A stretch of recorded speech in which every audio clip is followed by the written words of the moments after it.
Exercise 23.1 question 5.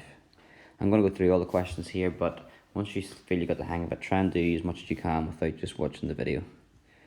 Number 1, 1 over y times 1 over y. You multiply the numerators together and the denominators together to get you 1 over y squared. This might be written as an index form as y to the minus 2, because remember the negative power is the same as 1 over the base to the positive power. Part B, we've got w to the power of 5 divided by w to the power of minus 2. When the bases are the same and you're dividing, you can subtract the powers. So that would be w to the power of 5, take away negative 2, which is 5 plus 2, which is 7.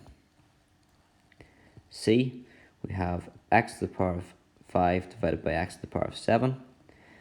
Here the bases are the same. So when we're dividing, we can subtract the powers and we would get x to the power of negative 2. And just like question 1, that's a possible answer, or if you prefer not to have the negative power, you could write that as 1 over x squared.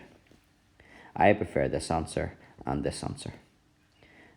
Both will be correct, and the textbook only have one answer, but both of those would be right.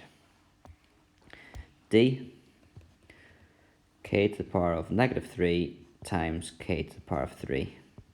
The bases are the same when we're multiplying, so we can add the powers. Minus 3 plus 3 is 0, and k to the power of 0 is 1. Anything to the power of 0 is 1. E, we have y to the power of negative 3 to the power of negative 4. And that gives you y to the power of 12. Why? Well, when you've got a power raised to another power, you can multiply the powers. Negative 3 times negative 4 is positive 12. F, a squared divided by a multiplied by a to the minus 1. You can only do one thing at a time, so let's take this first of all.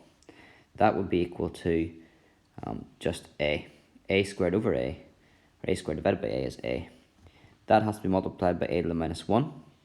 Remember, a is a to the power of 1. So when the bases are the same and we're multiplying, we would add the powers, and 1 plus minus 1 is 0, so a to the power of 0, any number to the power of 0, is 1. G, the fifth root of a. That can be written as a power, where the denominator is the root that you take, which is 5 in this case. H is the root of x to the power of 6. When we talk about the root, that's the square root. It's the only number we don't write in for roots. And the rule for the power is the root is the denominator, and the power here will be power up there. And that simplifies down to be x to the power of 3. Now that might look a little bit different to the rule that you've got. The rule may be written for you that you would be familiar with. Maybe this would give you 2 being the root and 6 being the power.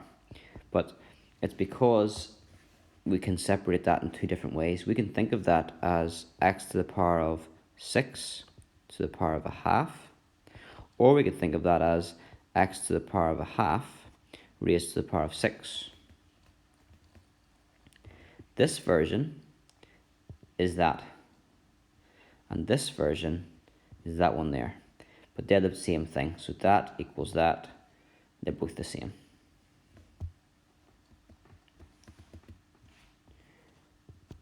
I, x to the power of 2.5 divided by x to the power of 0.5. If the bases are the same when we're dividing, we can subtract the powers.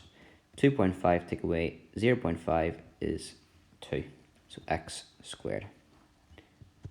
J, we have x divided by the square root of x. That's x to the power of 1 divided by x to the power of half, because we're taking the square root, and that becomes the denominator of the fraction. Then from there, because we are dividing and the bases are the same, you can subtract the powers, which gives you x to the power of a half. You can leave your answer like that, or it may be written as the square root of x, because x to the power of a half is the square root. JK.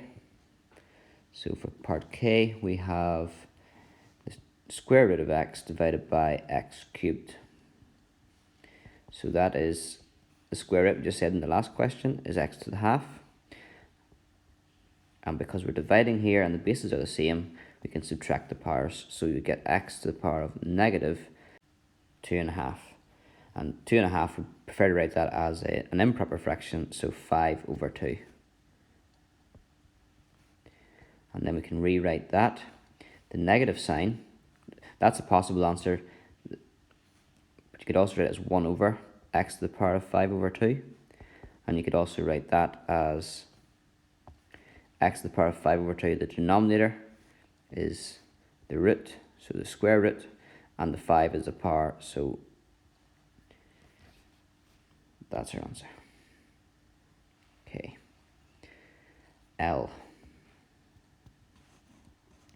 P to the minus 3 multiplied by p to the third.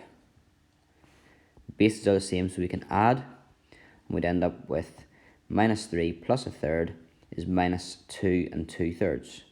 Prefer to write that as a improper fraction, which would be 8/3 negative. Again, the negative we can write as 1 over, the same power, only positive. And the denominator of the power is the root, so that would be the same as getting the cube root of p and then raising it to the power of 8. Again, the back of the book might have this answer or this answer. And from just the previous question, this one also could be written as 1 over. You can take the cube root and you can raise p to the power of 8 beforehand, if you wish. They both will give you the same answer. On to M. Root x times root x over x. Root x is x to the half. X to the power of a half times x to the power of a half will be x to the power of 1, because the bases are the same, we add the powers. And x to the power of 1 divided by x to the power of 1 is simply 1. N. T to the power of 3/4 divided by t to the power of negative a half divided by t. Let's work with the numerator first of all and leave the denominator. We're dividing where the bases are the same, so we'd subtract the powers. If we subtract the powers, we're doing 3/4 take away negative a half. That actually would be 3/4 plus a half, or 3/4 plus 2 over 4, which is 5/4. So we've got t to the power of 5/4 divided by t to the power of 1, or t. When the bases are the same when dividing, we subtract that power. So we do 5/4 take away 1, which would leave us with 1/4. And you can write that as the fourth root of t. Either of those would be fine. Part O, last one. Square root of k to the power of 1 1/3 multiplied by k to the power of 2/3. So that inside the square root, I'd prefer to write that 1 1/3 as 4/3. And then if the bases are the same, we are adding the powers, so that will give me k to the power of 6/3, which is 2, and the square root of a square number is just the number itself.